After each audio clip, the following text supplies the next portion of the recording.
सोचो, अगर आप अपने सबसे बड़े सपने को पूरा करने ही वाले हो, लेकिन इतने से रह जाओ। यही हुआ माइकल फेल्प्स के साथ।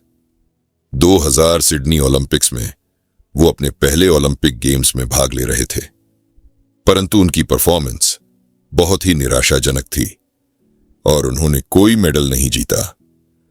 तब फेल्प्स ने सिर्फ अगले ओलंपिक गेम्स का सपना नहीं देखा, उन्होंने स्पष्ट और स्पेसिफिक गोल्स बनाए और अपने विजन को सच्चाई में बदल दिया।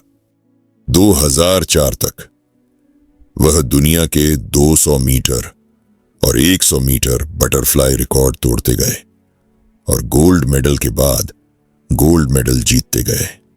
यह है गोल सेटिंग की ताकत और उन्हें पूरा करने की हिम्मत, चाहे जो हो।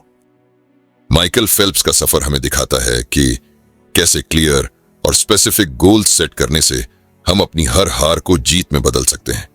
लेकिन इस तरह के फोकस के पीछे कुछ गहरा है, कुछ पुराना और गहरा।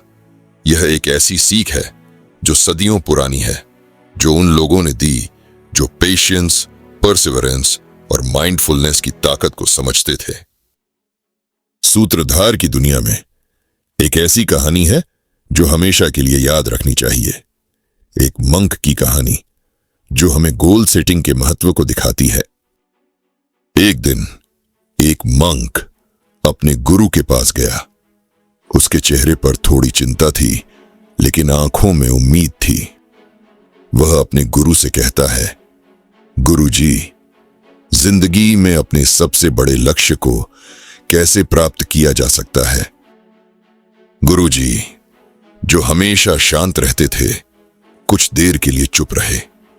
फिर उन्होंने मुस्कुराते हुए कहा, चलो मेरे साथ, तुम्हें एक रास्ता दिखाता हूं। गुरु उस मोन्क को एक बड़े पर्वत के नीचे ले गए। पर्वत की छोटी धुंध में दिखाई दे रही है। गुरुजी ने पर्वत की छोटी की ओर इशारा किया। उन्होंने कहा, इस पर्वत की छोटी तक तुम्हें जाना होगा, वहां तुम्हारे सवाल का जवाब मिलेगा। मोन्क उस पर्वत की चढ़ाई शुरू करता है। उसका चेहरा पूरी उम्मीद से भरा हुआ है। मोन्क अपने दिल में पूरा विश्वास रखकर अपने कदम बढ़ाता गया।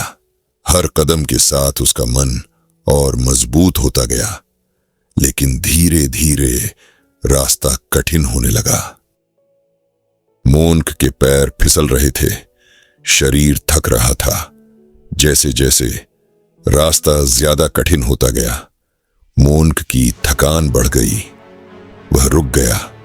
युवा मोन्क थककर और उदासी से अपने गुरु को कहता है, गुरुजी, मैं नहीं कर पाऊंगा, छोटी बहुत दूर है।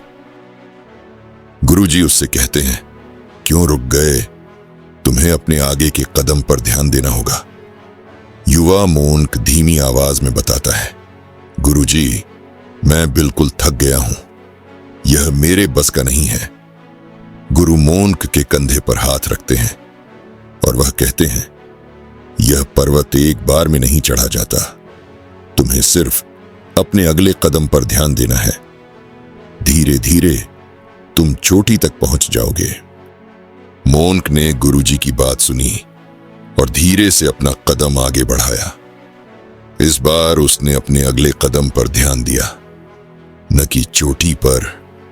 धीरे धीरे मोन्क हर कदम के साथ अपनी थकान को भूलता गया। हर कदम उसे और आगे ले जा रहा था। मोन्क पर्वत की चोटी तक पहुंचता है। उसके शांति और संतोष का एहसास हुआ। वह नीचे देखता है और एक गहरी सांस लेता है। तब उसे समझ आ जाता है कि बड़े लक्ष्य एक बार में नहीं मिलते, उन्हें सिर्फ छोटे छोटे कदमों से पूरा किया जा सकता है। जब हम अपने बड़े लक्ष्यों को देखते हैं तो कभी कभी वह हमें दूर और मुश्किल लगते हैं, परंतु यह समझना जरूरी है कि हर सफलता छोटे छोटे कदमों से ही मिलती है। जैसे उस मोन्क ने सीखा, बड़े सपने एक दिन में नहीं पूरे होते। हर कदम, हर मुश्किल हमें अपने गोल के और करीब ले आती है। तो जब कभी लगे कि सफर मुश्किल है या अपना गोल दिखाई नहीं देता, याद रखिए हर कदम का अपना महत्व है। बस अपने अगले कदम पर ध्यान रखिए और आप देखेंगे एक दिन आप अपने सपने तक पहुंच जाएंगे।